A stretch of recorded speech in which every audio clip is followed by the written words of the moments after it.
Ho, ho, ho, and hello, hello, hello. Welcome to another episode of Nothing Zilch Nada. We're your hosts, Santa Claus. And his twin brother is a dingle. Uh, You ever seen elf bowling? Uh um, I've seen videos reacting to Elf Bowling. I don't think I've actually seen that I movie. think I think I think the twin brother in that movie is supposed to be named Dingle. I think so. That's the one where Santa's a pirate, right? Yeah. It's such a weird movie. Yes, it is. By the way, sensory warning for the flashing lights over my head. Probably gonna turn them off in couple minutes. Just depends on how annoyed I get with them. Yeah. Yep. So anyways, for today's topic that I picked out, which is actually something I planned for a couple weeks now. Given that by the time this video releases, it'll be Christmas Eve, so maybe this doesn't give y'all enough time, but we decided to talk about certain Christmas albums, or at least the ones that I've grown up with or I've been listening to for a couple years now. hmm And I've had Xavier listen to them over the for about a week, and he's gone through at least most of it. I Um, have it. He sent a lot of stuff. I could have sent more. Just You keep you that in mind. yeah. Well, I was saying here like, should I send stuff too? And, uh, I I will. love listen to I love listen to it. I did I did re-listen to some of these for this week's episode just so that way I can Mhm. put together some of the thoughts that I have with them. I do have some notes of website pages on the computer screen when we talk about the records and the artists on those Mhm. records. So Yep. I will And definitely I be mentioning that. yep. And I have the links up that way I don't forget what I listened to. I will Yes. say. By the way, I Yep. should mention because I forgot to mention this to Xavier. For those that do want to listen to these Christmas records, we will put the links to these albums in the description below. That Yes. way, because it's not only sharing it with Xavier, but sharing it with other people too. hmm Now if you listen to some of these, that's cool. And if you haven't, well, you got more Christmas music to listen to. Yes, you do. I'm sure it's a most likely case scenario that you've listened to some of these, but possibly don't know the artists that are attached to those records, hmm or um, you've not listened to these before. So, um, but before we do, just to clarify, because we're gonna get into some honorable mentions, uh, we're not talking about individual Christmas songs. So if No. you're wondering why we're not talking about your main one, Mr. Grinch, or Nat King Cole's version of a Christmas song, or any other one, uh,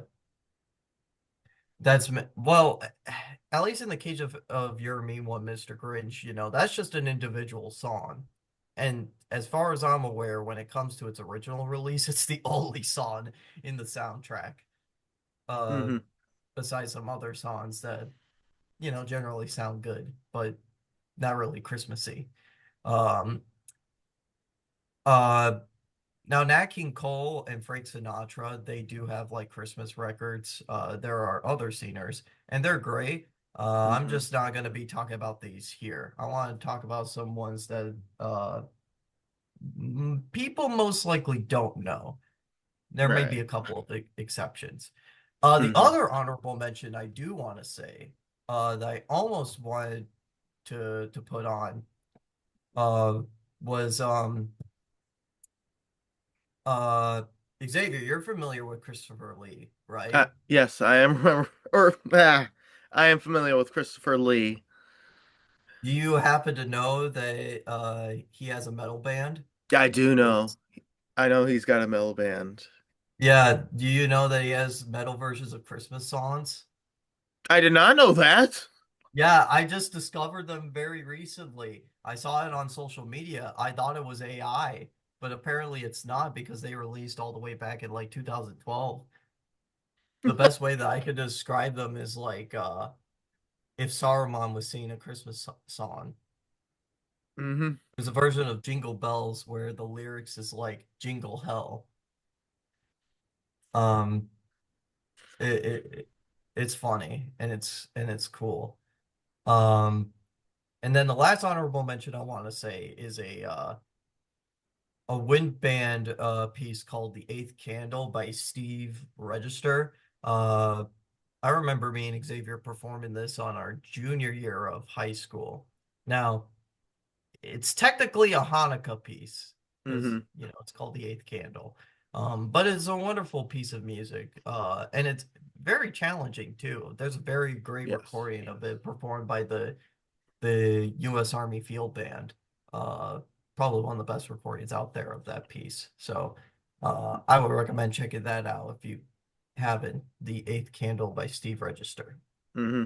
Okay, so with all that out of the way, let's talk about some of the other Christmas songs.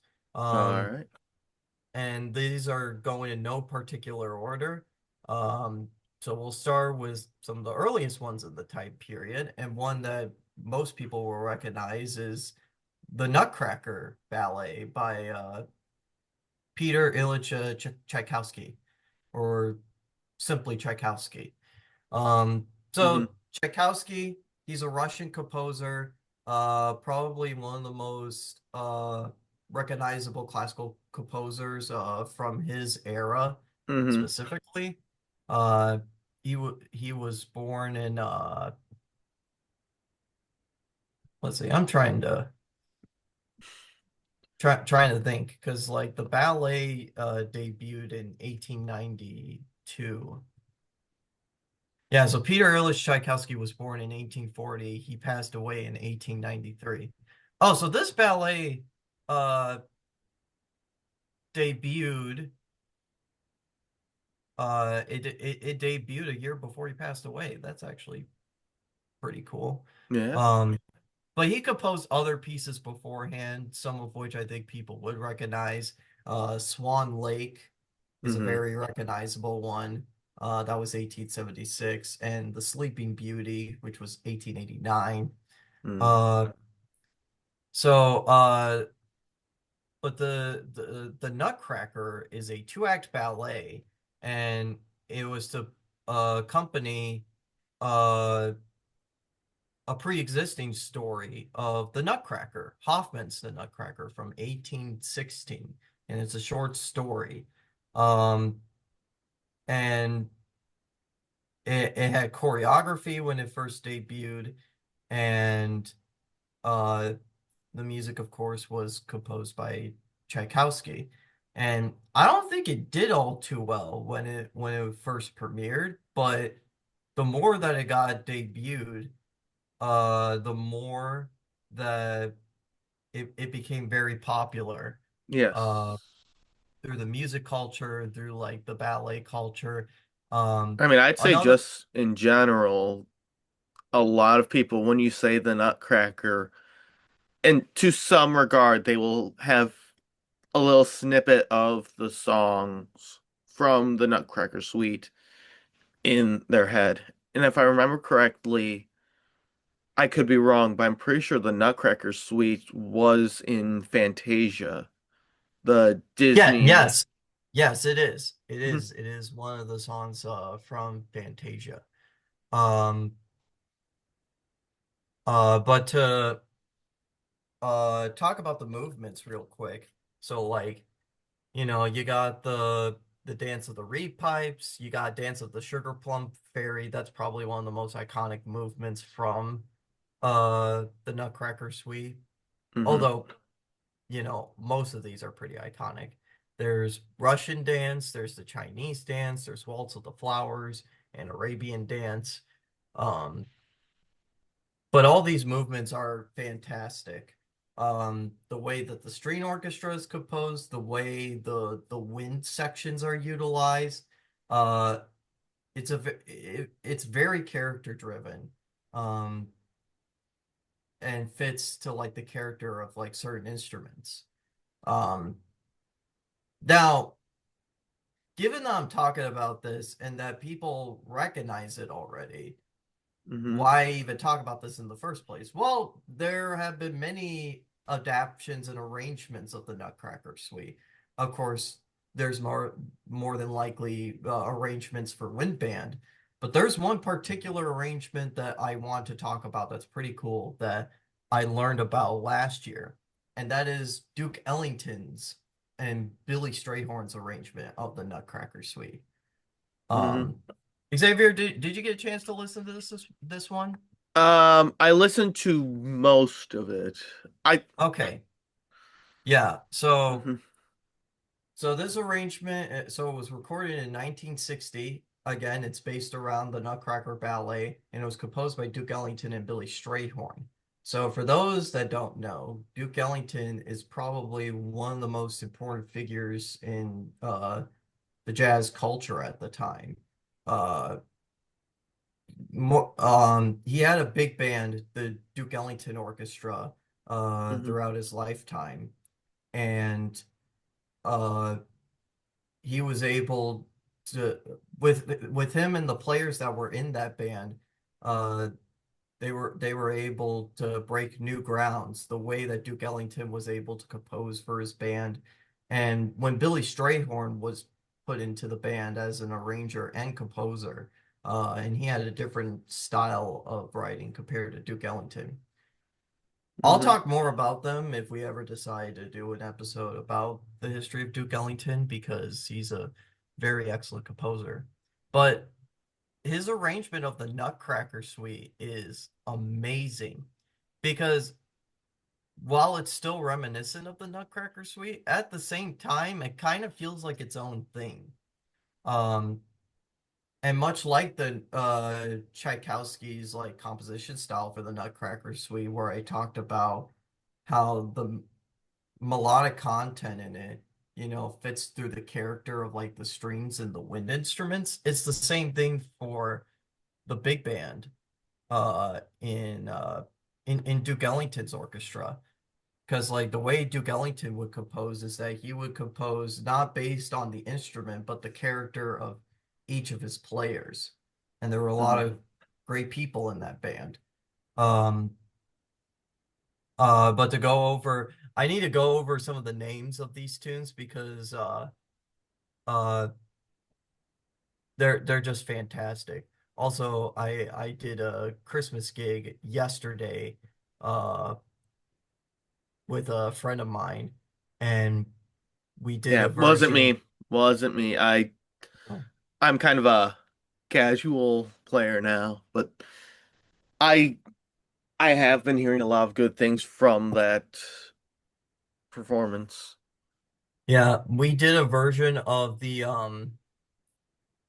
actually let me go through some of these other ones real quick. So movements 1 through 5 uh is simply titled Overture and Entr'acte. It's based on one of the melodies uh that the flute would usually play. Except it's stylized differently in this one. There's Toot Toot Tooty Toot, which is Dance of the Reed Pipes. There's Peanut Brittle Brigade, based on the March movement. My favorite one, though, and I performed this one specifically last night. Dance of the Sugar Plum Fairy is titled Sugar Rum Cherry, and it's even performed in a drunken style. It's Hmm. awesome. Volga Voodoo is the Russian dance. Uh, Chinosuri is the Chinese dance. Dance of the Floreadors is Waltz of the Flowers, and then Arabesque Cookie is the Arabian dance. Um, yeah, I just really love this record, and I got the pleasure to perform this when I was in a repertory jazz orchestra last year, which that recording is on YouTube. So check check the original one out first, the original recording of Duke Ellington's Nutcracker Suite. Uh, what did you think of this one, Xavier? I thought it was good. I prefer the original orchestral version from or the from the Tchaikovsky album you sent me first over this one, but I feel like it is a good blend of the original music with the style of Duke Ellington. Yeah. Well, it's like, well, we wouldn't have gotten this one without Tchaikovsky's music, Mm-mm. so it makes sense. Um, I just really like this one. I just think it's a really good take and it a really good arrangement of the piece. And I think it's better that it sounds like Duke Ellington rather than Tchaikovsky Yes. in most cases. Um, but while we're on the topic of jazz and Christmas, we cannot mention probably one of the most iconic jazz Christmas soundtracks that gets played every year, and that is a Charlie Brown Christmas, the soundtrack to a Charlie Brown Christmas, which was composed by Vince Guaraldi and his trio. So, for those that don't know, Vince Guaraldi was a jazz pianist, very prominent in the 1960s. Uh, Hmm. and now his story is very interesting because originally Lee Mendelson was supposed to make this Charlie Brown and Charles Schulz documentary based on Charles Schulz's comic strip of the Peanuts. Uh, and it was supposed to be released in like the mid 1960s, possibly earlier. Um, but unfortunately, they weren't able to release the documentary. Uh, but the music, though, which Guaraldi was contracted to make that music for, that music did get released in 1964 as a jazz record called Jazz Impressions of a Boy Named Charlie Brown. And that was the actual first appearance of Linus and Lucy, which would reappear in the soundtrack to A Charlie Brown Christmas. Which that was the project of A Charlie Brown Christmas that was commissioned by the Coca-Cola Company. Um, and I forget. I think it was what news broadcast did it debut from? I can't. Ooh, give me a second. I'll look that one up. Yeah. Anyways, um, no, but Vince Guaraldi composed. Well, I shouldn't say composed. He recorded jazz versions of iconic Christmas songs as well as debuting some of his own compositions. Um, like the title track of like Oh Tannenbaum, that's probably one of the most iconic ones that you hear from that soundtrack. Uh, but he also composed another Christmas song, which it does get played a lot. I'm not sure if I would call it iconic, but it's still Hmm. like a really great song. But it's Christmas Time is Here, which there are two versions of that one. One is instrumental, and then the other one has a children's choir, which is very prominent in this soundtrack. Yes. Um, but he also has really great versions of What Child Is This, My Little Drum, which is Drummer Boy. Um, Skating, that's another composition that he made. And Christmas is Coming. That's the other one that he had. And then he has a very great solo version of the Christmas song. Um, Hmm. but this is just a really great soundtrack. It really Yes. is. Yes, it is. Um, And again, I'd consider this one as an iconic one. You, or at least with me, I can't hear that, you know, the child choir singing without picturing the peanuts and Christmas and that little tree that Charlie Brown had. Um, oh, so the news outlets, the The two that came up initially were NPR and then CBS Sunday Morning. It is CBS. Okay. Yeah. That makes sense. Um yeah, but like this is a really great soundtrack. Like you don't even really need the special in order to enjoy the music. I mean the special is great on its own, but like the but with the music it adds character to it. Hmm. And I usually listen to the soundtrack by itself. Um but yeah, it's really great and I highly recommend it. Uh Continuing on in the jazz front, let me so this one is also more recent in terms of being part of my musical journey, and that is the Tom Kubis Big Band. So Tom Kubis is a jazz composer and arranger. Uh Primarily a saxophonist and usually playing the soprano saxophone.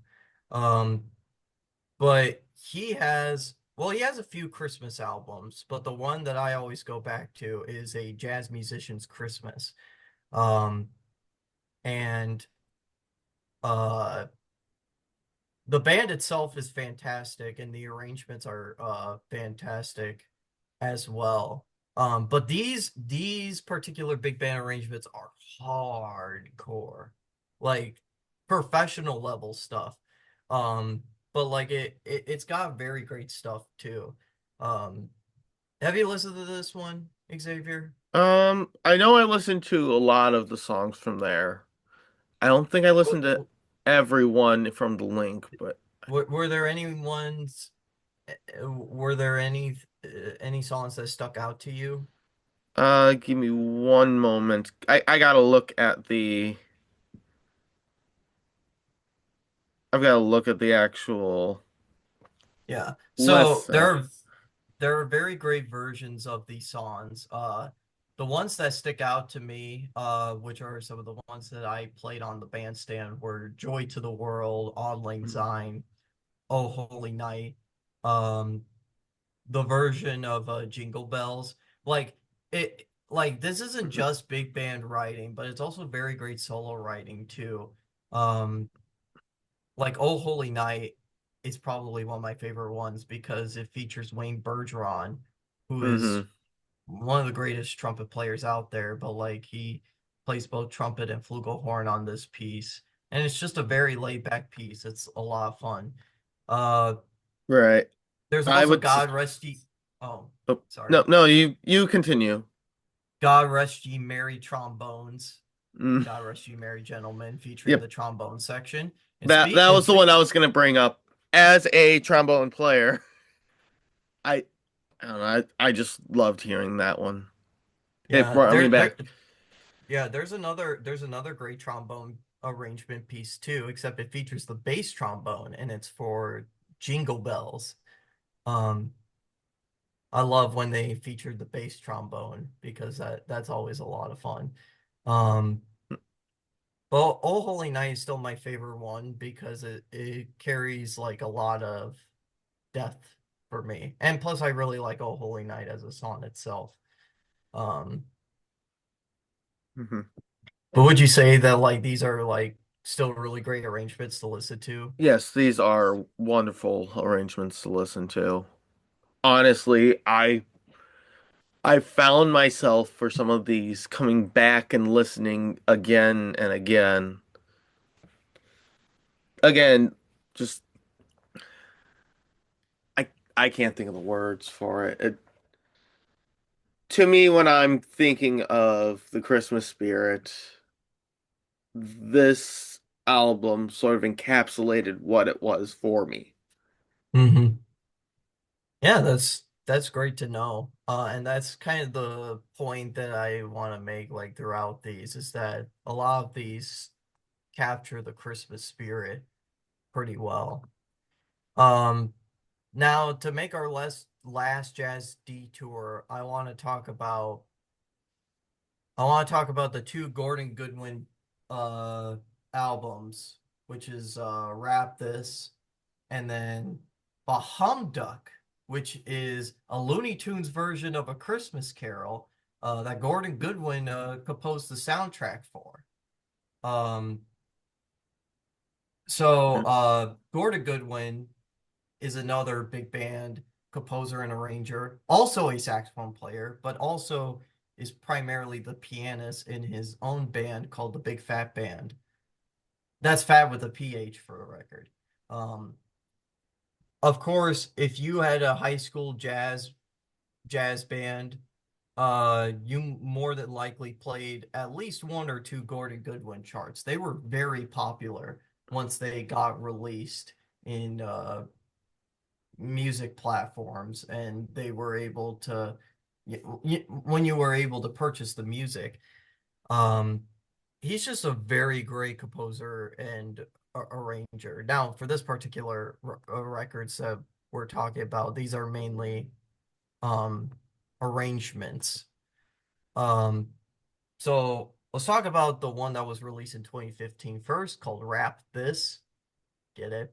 Mm, yep. I also love the cover album for this, where like it's just him going like this. Actually, this actually works with the Santa hat that I have on.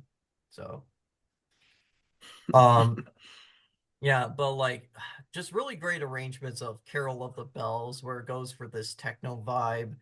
Um, let's see. The Little Drummer Boy. I remember our high school jazz band trying to rehearse this one, but we never end up performing it. It was a Okay. very tough arrangement of the song though, which featured the Barry sax um playing like some of the melody. Hmm. They also have a great arrangement of Santa Baby. So like Yes, that's. they have similar songs, but they made their own arrangements of, similar to Tom Kubis's big band. But I like how they pull some of the other songs that don't share the spotlight too often, like Carol of the Bells or Santa Baby. Hmm. Um, Not saying that they aren't popular songs, they are, but like when it comes to arrangements, they don't get that treatment too often. Also, I listened to Have Yourself a Merry Little Christmas, which that arrangement is different as it's treated more like a wind band piece rather than a big band piece with rhythm section. You know, it still features like trumpets, trombones, and saxophones, but it's almost composed like for a Gregorian chant in a way, which I really like. It's very in depth and probably very appropriate for this time of year.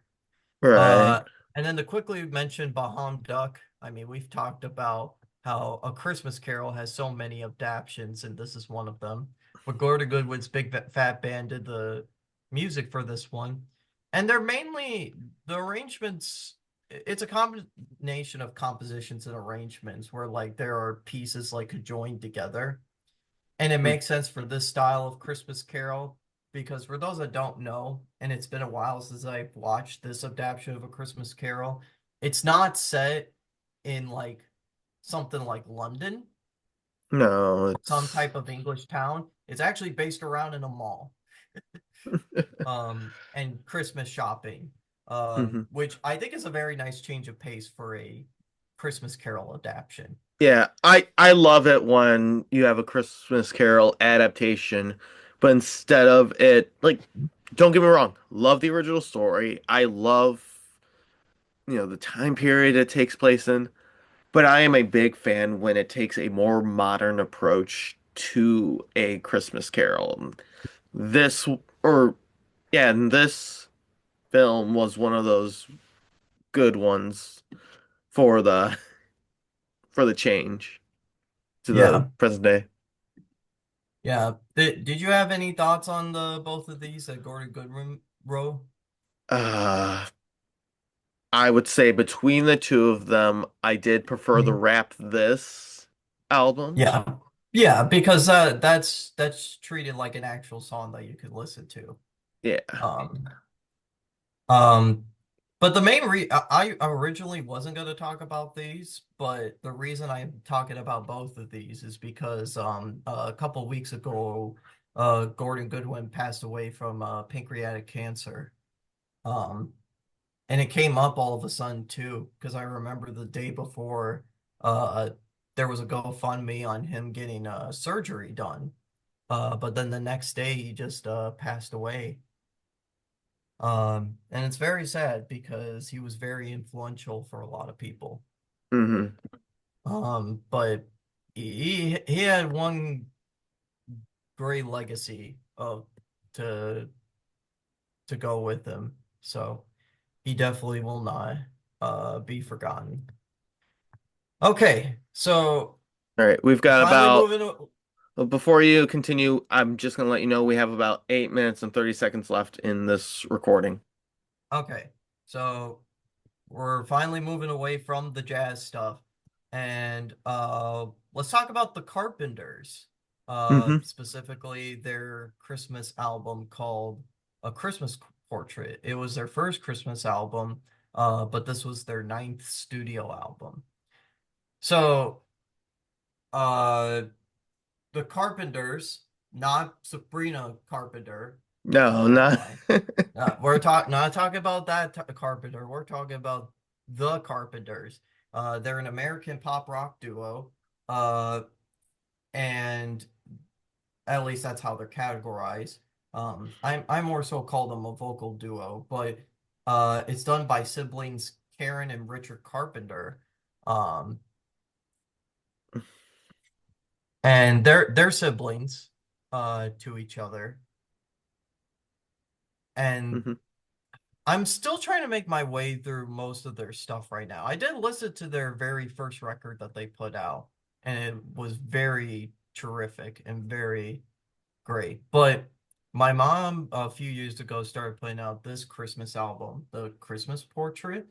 Um, and it's fantastic. What made them do this album in the first place is actually um a revised version of the a Christmas song that they did called "Merry Christmas, Darling." Um, and so some of these are original compositions because they were like composers and arrangers. Um, but it also has like arrangements of other songs too. Um,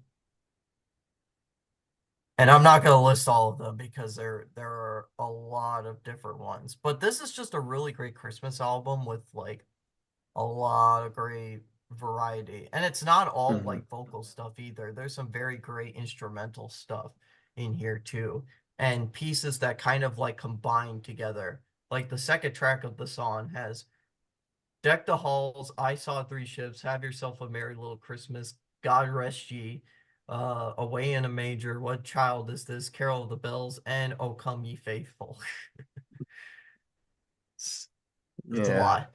But Hmm. but still, this is one of my favorite ones to pop in now because it kind of pertains to the magic of Christmas Yeah, in a way.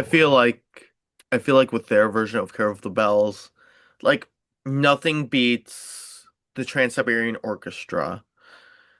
And I do have to give a shout out to Lindsey Sterling's Carol of the Bells, but this one is definitely in like the third spot for me.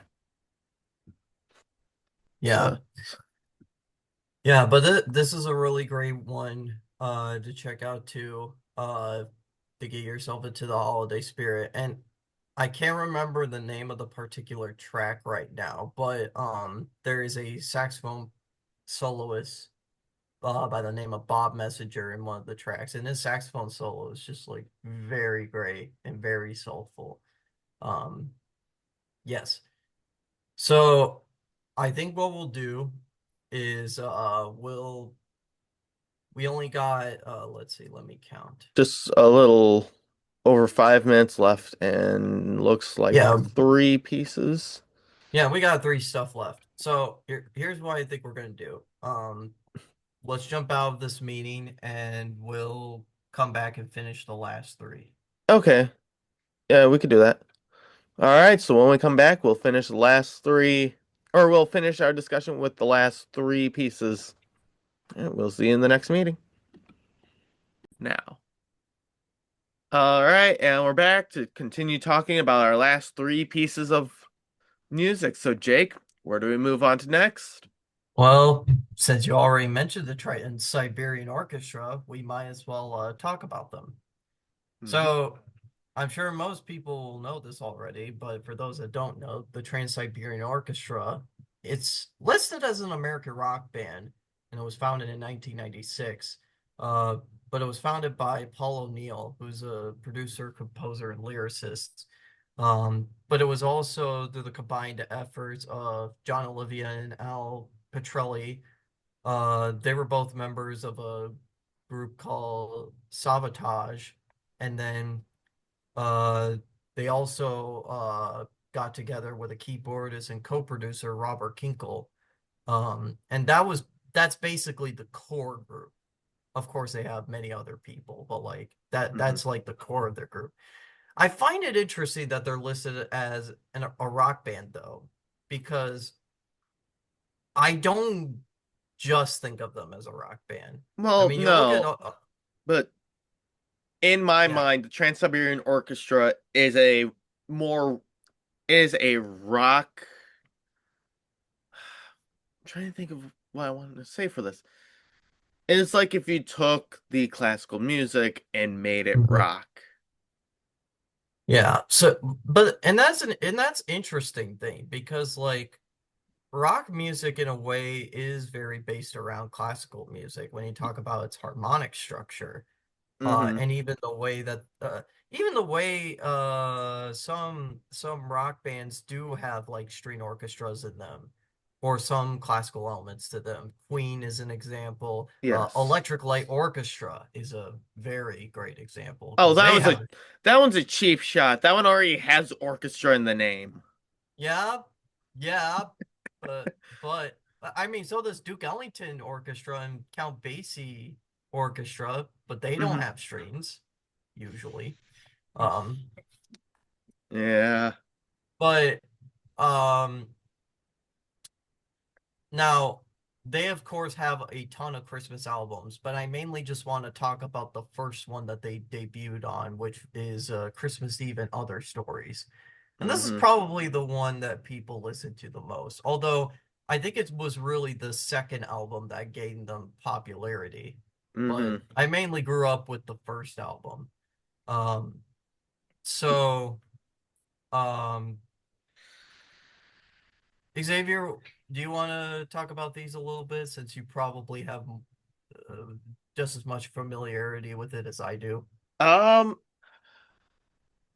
so with the Trans-Siberian Orchestra, we have, and unfortunately, because I've listened to so many of these, I gotta go back to the list and remember what all we have.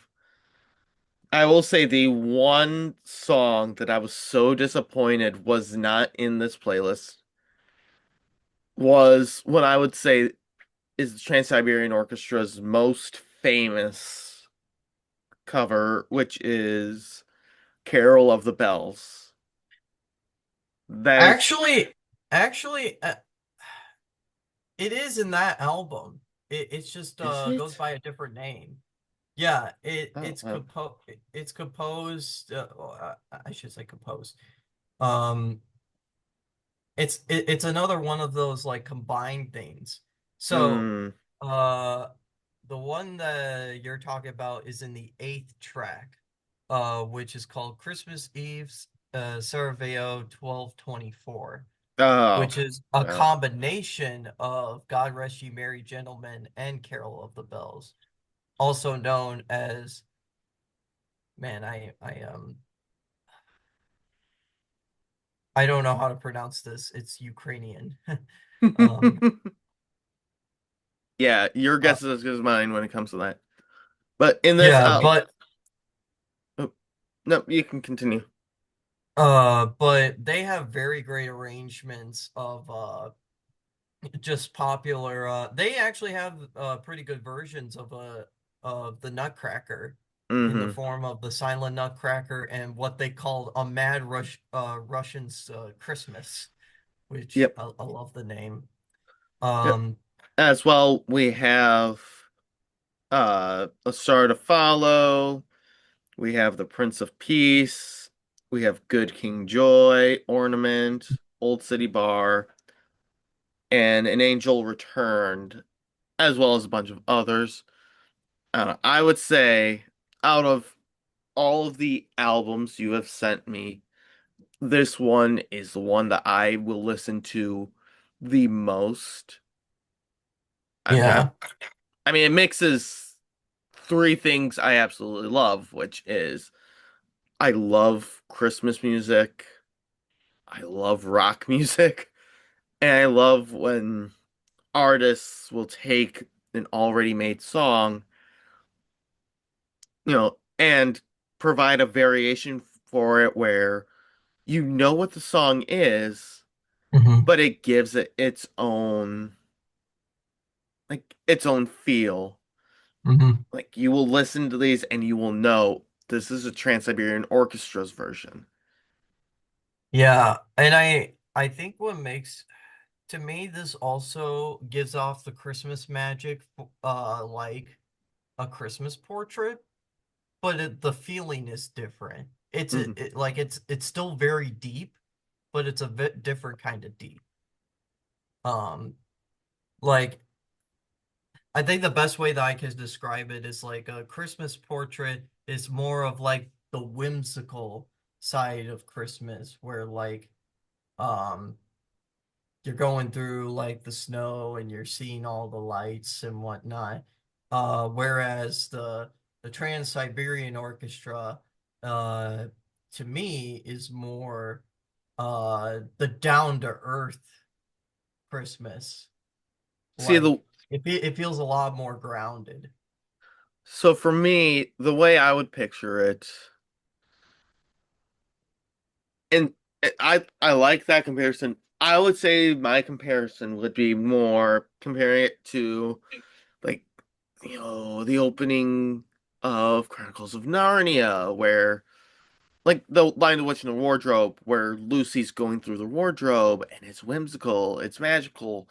She's just walked into a whole new world. Versus the Lord of The the ice queen. Rings. What? Oh, sorry. Go ahead. Oh, I was gonna say versus, Lord of the Rings, where everything and its mother wants to try to kill you. Yeah, that's actually a pretty good comparison Hmm. to draw upon. Um yeah, but I really like this. I really like this album, and I re-listened to this one because I wasn't listening to it as deeply as like some of the other stuff, but like with some of the stuff that I've noticed now, it's very great. It's very great writing, very great performances. Again, it's just it captures the same Christmas magic, but it's different, and it's awesome. Okay, so uh this next one we were talking about, I almost didn't want to include this on there because it's not an album, but it's a specific piece of music. Hmm. And I But wanted given to include this one because this one is, at least for me, this one hits hard in the, as much as I want to say Christmas memories, I'm gonna go with more Christmas nostalgia. Yeah. Um, so we are talking about Alfred Reed's Russian Christmas music. Hmm. So, for those that don't know, Alfred Reed, he he's an American composer, but he's classified in what's called the neoclassical style, kind of one of the offshoots of like the traditional classical music. But he's made works for concert band, orchestra, choir, and chamber ensembles. Um, he also served as a professor at the University of Miami School of Music, which I think is pretty cool. Hmm. Um, and he has a lot of great pieces, but the my personal favorite work, despite it being a Christmas song, is this one, Russian Christmas music. I think it's very well composed, and it's very dense. So to go over the four sections of what is considered Russian Christmas music. Um, there's Carol of the Little Russian Children, which is based on a 16th century Russian Christmas carol. There's the antiphonal chant, I think that's how you pronounce it, where the melody is carried by the trombones, the horns, trumpets, and cornets, and Hmm. woodwinds join in. By the way, that first section that features chimes, contra, bass clarinet, string bass, and clarinets. The third song is Village Song, and it's a much gentler piece. It mostly features flutes, piccolos, and oboes as a soli. Um, let's see. And I know the English horn is also featured somewhere in one of those sections of the piece. Uh, but then there's the cathedral chorus, which is the last section. Uh, and it comes up at the end of the village song, and it features a very great crescendo starting with like the trombones and percussion. Hmm. So My I oh, oh, go ahead, you explain it first, so for me, this was easily one of the big core songs that I will remember playing in band. As someone from the low brass section, getting that, I don't know, it was one of the songs where I would remember starting to play, and then as we go on, I sort of took on a more spiritual feeling where I was simultaneously playing and, just on the outside watching as all the instruments are being put together. It was just for me magical. Yeah, for me, again, this is very deep Christmas music, but it's specifically themed around Russia. And this is something that I need to mention about this particular piece, the history behind it, which I did not know about. So, according to the article, it says that Reed commissioned to write a piece of Russian Christmas music for a concert in Denver, Colorado, and the concert's aim was to improve Soviet-American relations. Um, However, uh, the Russian work was supposed to be Prokofiev's March Opus 99, but the work was already performed in the United States. So Reed was assigned to write a new piece of music a mere 16 days before the concert. Um, Mm. and it was performed December 12th, 1944, and it was nationally broadcasted on the NBC radio.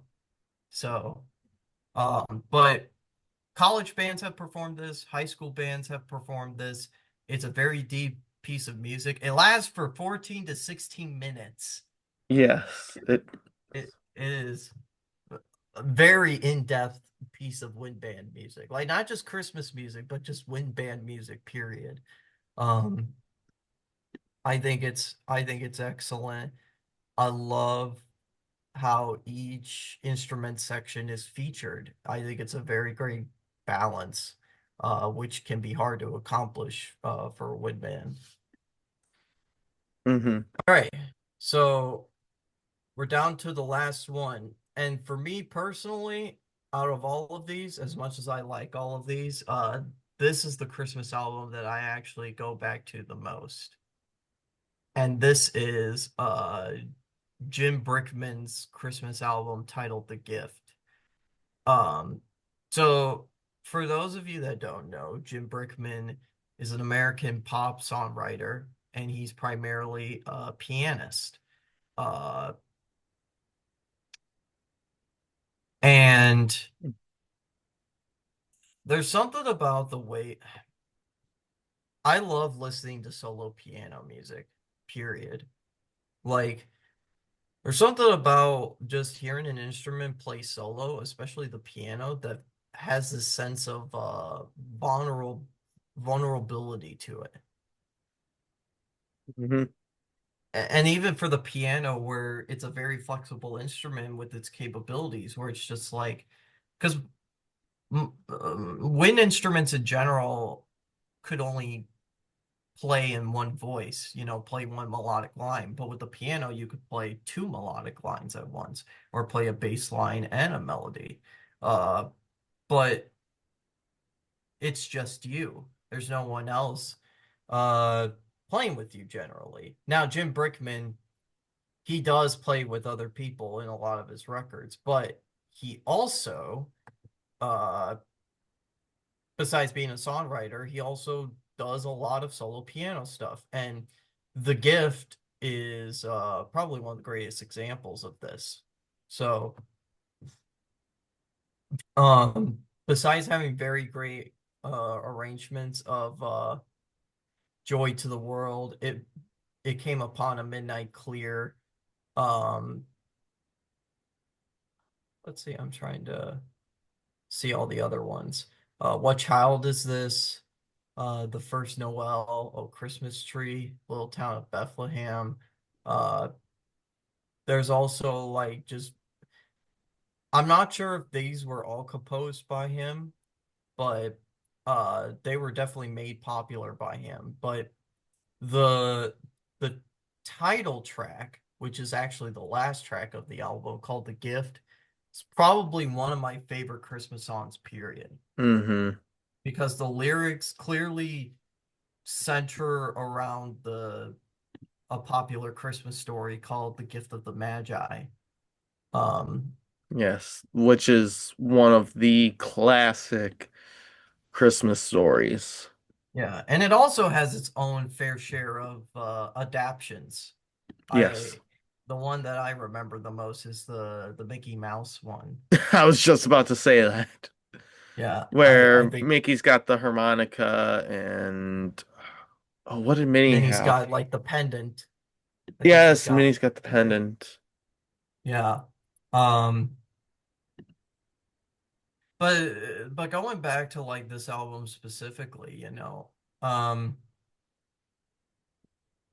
again, it's that sense of Christmas magic, but it hits different.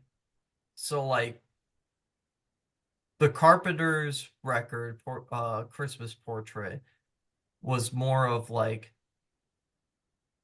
the joyful magic of Christmas with some level of depth in there.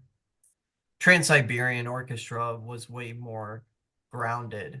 Again, kind of similar to like comparing that to like the Chronicles of Narnia to Lord of the Rings. Hmm.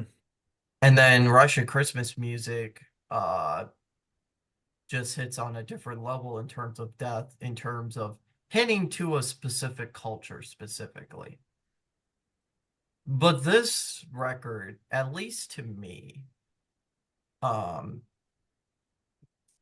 I've listened to this record for like almost my entire life. And each time I listen to it, I have a different perspective on it. Where it's just like, as a kid, when I listened to this, you know, it felt whimsical to me and it felt great. When I listen to it now, I think to myself, this is what Christmas is about. And this is Right. something I kind of hinted at to our last episode that we recorded, where we talked about how Christmas has become so commercialized, and it has been for years now. Hmm. Um, and some of that does have to do with music. I won't admit to that, but it's not all of it.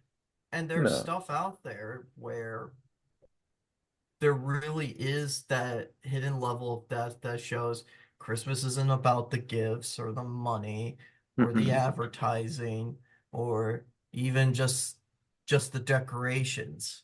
No, It's all it's oh, I'll let you finish what you were saying. it's Sorry. all about it's all about the people that you spend with, and it's about uh celebrating like at least how Christmas uh is initially celebrated for the birth of Jesus. Um, like to me, this album like really captures that whimsical, maybe not whimsical, the mystery. It's mysterious to me. Like it has that mysterious element to Christmas that I think is missing in most commercialized Christmas stuff today. Hmm.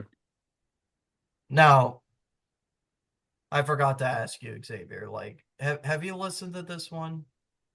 I think this was the one I didn't get a chance to listen to. Yeah. So I highly recommend you listen to this one. Like above all others, this is to me, this is the one. Hmm. Um, yeah. So yeah, that's all the Christmas music, All at least the right. one that Oh, I grew up with and we talked about. yep. And for those of you who want to listen to this, don't worry. YouTube's going to have links to the YouTube videos in the description. And for those of you who are listening through Spotify, the description will have a playlist that we will put together of all these songs through Spotify. That way, we're not promoting YouTube to Spotify or Spotify to YouTube. Other, Cross platforms.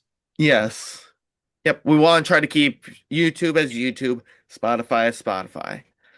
But other than that, that is our Christmas episode for you. I hope everyone Hmm. enjoyed. And Hmm. next week is going to be our last episode for the year. Yep. Yep. Um, And of course, I'm the one who has it, so I have to decide if I want to end the year with a bang or just do the typical, here's our stats for the year. I'm leaning more towards the stats of the year, though. That way next year, that let's way talk next year about it's this. easier to top.